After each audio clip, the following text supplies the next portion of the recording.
New tariffs on imported goods. You go back to November of 2024, the majority, 52%, were in favor of it. Look at where we are now in 2025, in the fall of 2025. 60% of Americans are opposed. Imagine North America, where the usual balance of power suddenly begins to shift.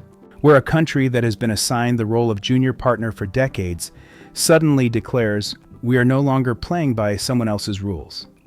This is not a diplomatic outburst or an emotional gesture. It is a carefully calculated move, a long-term strategy that was prepared behind closed doors, while the entire continent watched another wave of tariff threats from Washington. Today, we will examine one of the most ambitious economic scenarios of the last decade, centered on the idea that Canada is capable of rebuilding its economic architecture so that it will never again be dependent on the political winds from the U.S. And no, this is not a populist statement, another campaign, or a catchy phrase for headlines. It is a possible point of no return, which analysts around the world are already comparing to the global economic shifts of the mid-20th century. In recent years, President Donald Trump has repeatedly demonstrated how tariffs and trade threats can be used as a tool of pressure. Each new wave of unpredictability has been a blow to the stability of Canada's northern partners. But while some governments reacted with alarm, a different logic gradually took shape in Ottawa. The logic of a state that is tired of being held hostage by the decisions of others. The logic of an economy capable of surviving even if the American market collapses. What would happen if Canada built its own production chains, using federal capacity, its own materials, and its own companies? What if national programs, from mass housing construction to infrastructure and defense procurement, were closed within the state, creating a full-cycle industry? Most importantly, what would happen if such a system worked not as a temporary measure but as a permanent economic model? At the heart of our research is an idea already being discussed by economists at the University of Toronto, Stanford, and the London School of Economics. Imagine a country redirects $1 trillion into its own production, builds houses faster than ever, reduces its dependence on imported materials, creates tens of thousands of jobs, and most importantly, deprives Washington of the leverage it has held for decades. How would North America change if the U.S.'s most reliable economic partner suddenly no longer needed American supplies, investments, or approval? What would happen to tariffs if they lost their meaning? Who would win and who would lose from such a transformation? And could this scenario really change the landscape of the continent forever? Today, we will examine a possible strategy for Canadian economic independence, its hidden mechanisms, and global consequences. Over the past decades, Canada has consistently been perceived as a reliable but dependent economic partner of the U.S. A huge share of its trade was tied to its southern neighbor, and any upheaval in the White House was immediately reflected in nervous tremors in Ottawa. This system worked for years. Agreements such as NAFTA and USMCA cemented an economic relationship in which Canada played the role of a responsible junior partner. Even the most ambitious Canadian programs in the energy, forestry, or high-tech sectors were usually built with an eye on American markets, political sentiment in Congress, and, most importantly, Washington's latest position on tariffs. Until a certain point, all this was part of the political routine. But in recent years, the situation has begun to change. And not because of protests or a change of government, but because of one factor that has disrupted the usual rules of the game: economic chaos coming from the very capital of the United States. With Donald Trump's arrival in the White House, the logic of trade was reformatted. Tariffs ceased to be a tool for protecting industries and became a political weapon. Trump personally threatened Canada with tariffs on steel, aluminum, wood, and automobiles. He revoked, revised, and reimposed trade rules as if negotiating from a position of strength. Moreover, he did so unexpectedly, through tweets or impromptu speeches. Such unpredictability not only annoyed Ottawa, it undermined the foundations of Canada's economic strategy. In 2024, According to the independent analytical center Northmetrics, investors in Canada's construction and forestry industries lost $13 billion in the first quarter alone due to stock market crashes caused by fluctuations in U.S. tariff policy. But what was more important was not the losses themselves, but the realization that at any moment, the entire economy could be threatened by another political somersault in Washington. Within the Canadian cabinet, what analysts would later call strategic silence began, a period when, instead of external reaction, the foundations of a new architecture were being formed. It became clear to politicians and economists that if Canada continued to play by the old rules, it would be doomed to eternal reactivity. Too much depended on its southern neighbor. Equipment supplies, investment loans, technology, even the design of infrastructure solutions. Any delay or political game in the U.S. literally froze major Canadian projects. It was then, according to an article in the Globe and Mail, that work began on the concept of economic sovereignty, not loudly and publicly, but deeply technically.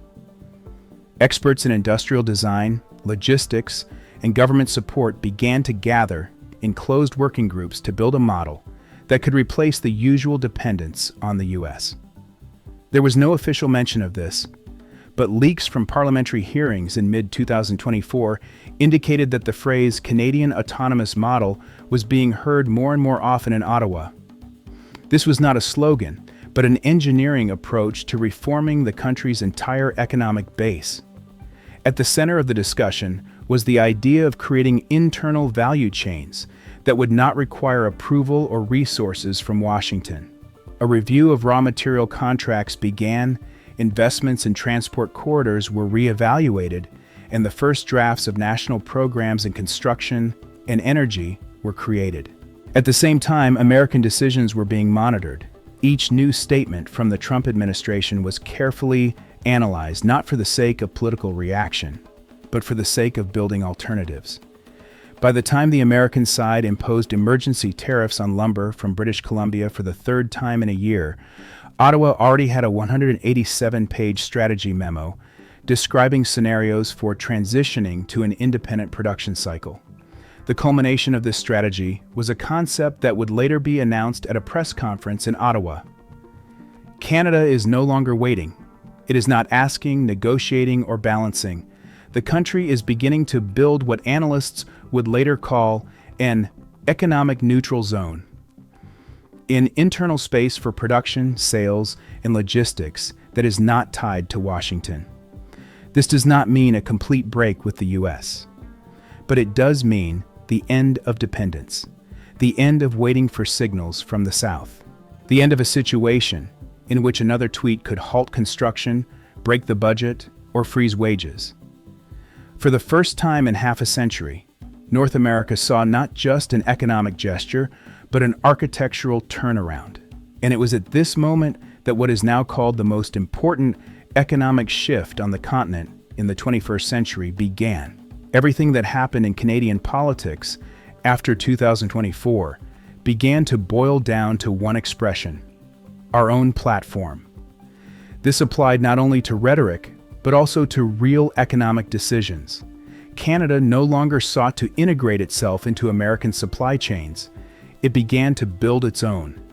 And the first point of application was a market that for decades had been considered either too slow or too secondary to play a role in strategic change: housing construction.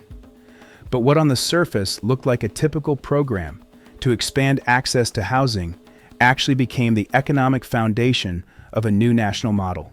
The program, known as Build Canada Homes, was launched with a scale previously associated only with Cold War military projects. Within a few months, dozens of new departments were created within the federal government, focused on a single task: turning housing construction into a platform for the country's technological, manufacturing, and logistical autonomy. The government purchased and redistributed more than 200,000 hectares of state-owned land near large cities, as well as along logistics hubs and transport corridors. These sites saw the rapid deployment of modular home construction factories equipped with automated assembly lines. By 2025, the first 6 complexes were completed, each capable of producing up to 8,000 housing units per year. Everything from concrete to utilities was provided by Canadian suppliers. Zero import allowance contracts were introduced, according to which even screws and fasteners had to be manufactured within the country. It seemed like a minor detail, but it was precisely in these details that the new logic lay.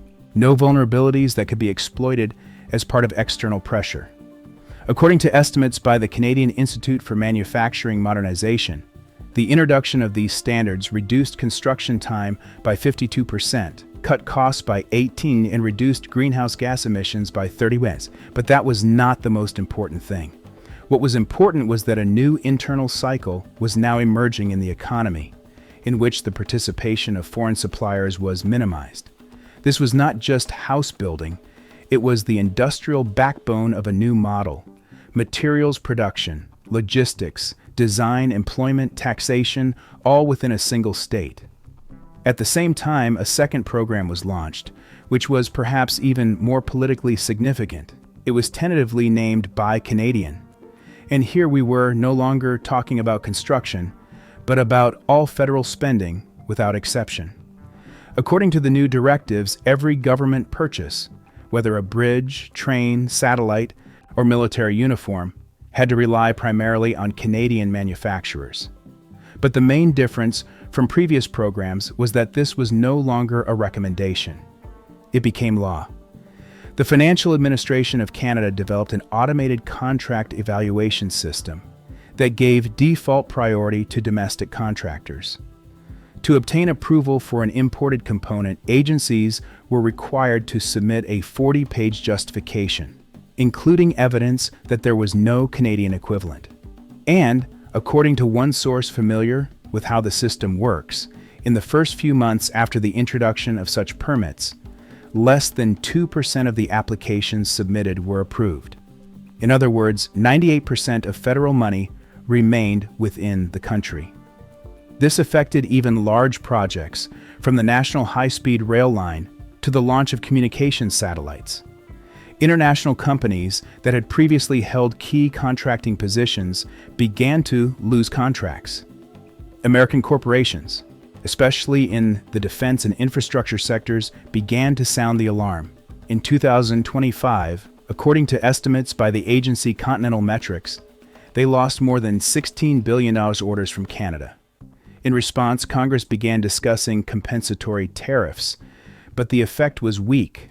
Unlike in previous years, when such threats caused shock, this time Ottawa simply continued to implement its domestic program, because there was no longer any dependence. Even in the details, the approach was surgically calibrated. Building materials were purchased on a priority basis from provincial cooperatives. The national defense contract was redistributed to several newly created state-owned enterprises.